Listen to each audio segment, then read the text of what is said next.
Very good morning, dear students. Hope you are safe and sound. Dear students, today I am going to restart the chapter Nazism and the Rise of Hitler.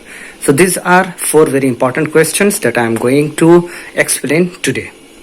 So students, now I am going to describe question number 1. What was the most important results of Spartacist League in Germany? So dear students, these are three very important points. Spartacist League was a group of revolutionary in Germany who believed in socialism and wanted to make Germany a socialist country like Soviet government of Russia.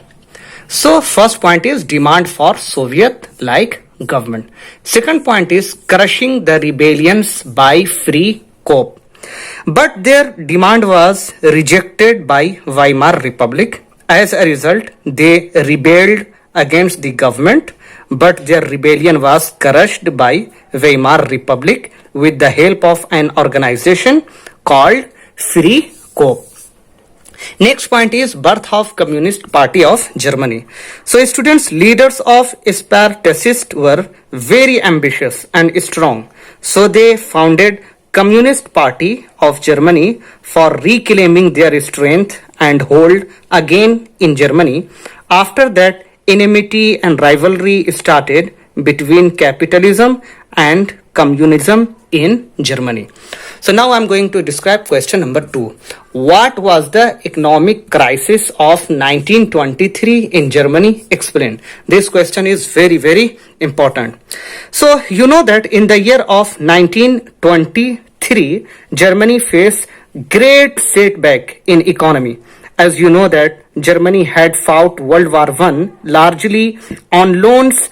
So after end of war, Germany had to pay loans in form of gold. That led to the depletion of gold. So first point is depletion of gold reserves due to World War I.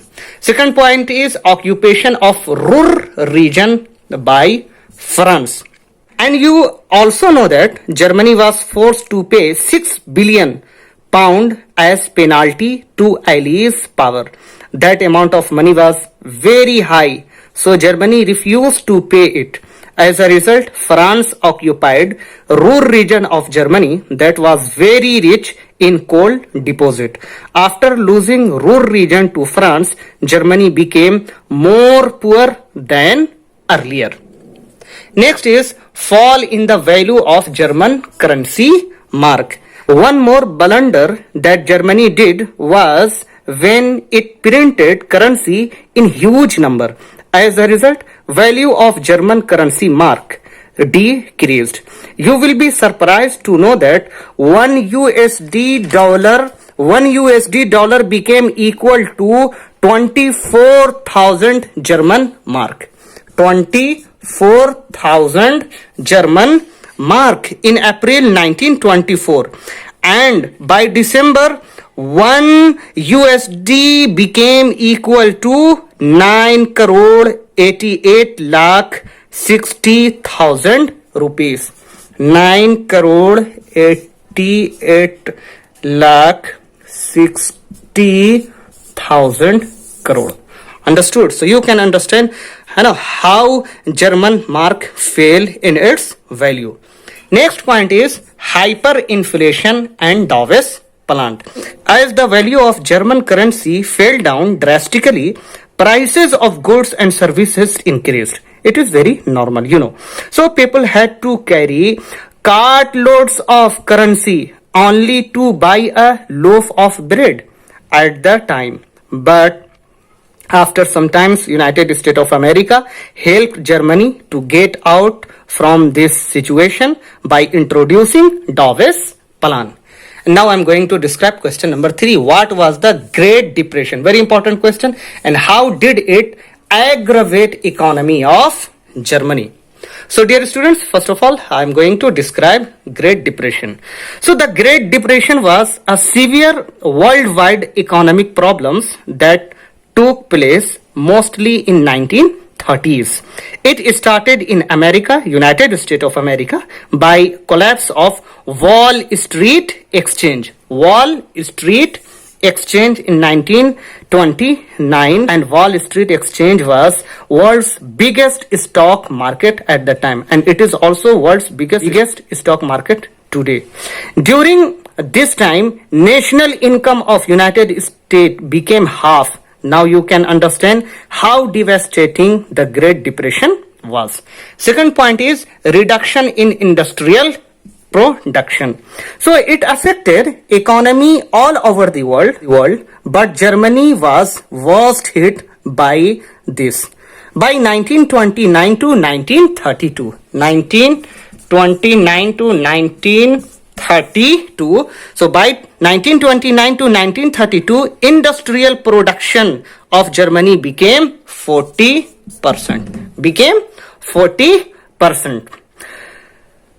From 100%. Million of people lost their jobs or they were forced to work on reduced salaries.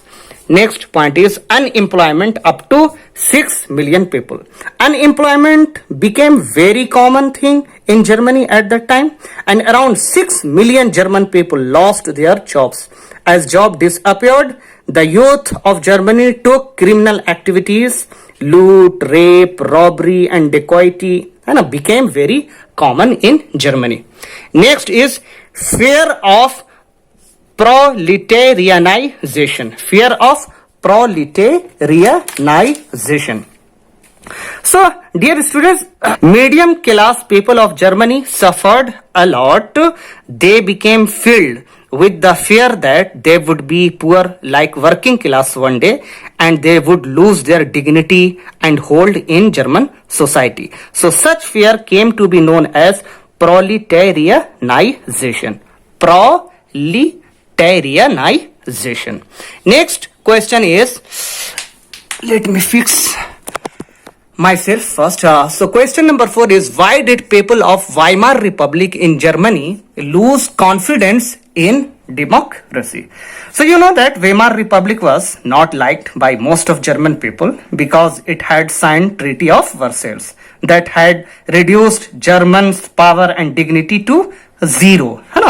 So apart from that, there were 3 more reasons why German people lost their confidence in democracy. So first one was proportional representation. Proportional representation had made it impossible for any one party to achieve majority in election, leading to a rule by coalitions. As a result, government was not stable and government was very weak, and it could be disrupted easily by anyone. Okay. So second point is misuse of Article 48. So another effect was Article 48. That article had given the President of Germany powers to impose emergency or suspend civil rights anytime. So that article was again and again misused, that led to dissatisfaction of German people, and German people lost their faith in democracy and constitution. Next one is bad economy. Third reason was bad economy, and that was created by Weimar Republic after signing Treaty of Versailles with Allies countries. You know that what happened after 1932 when German people lost their job opportunities and when German people became very much poor. I hope that you understood all the points very well. So thank you. Bye for now. Khuda Hafiz.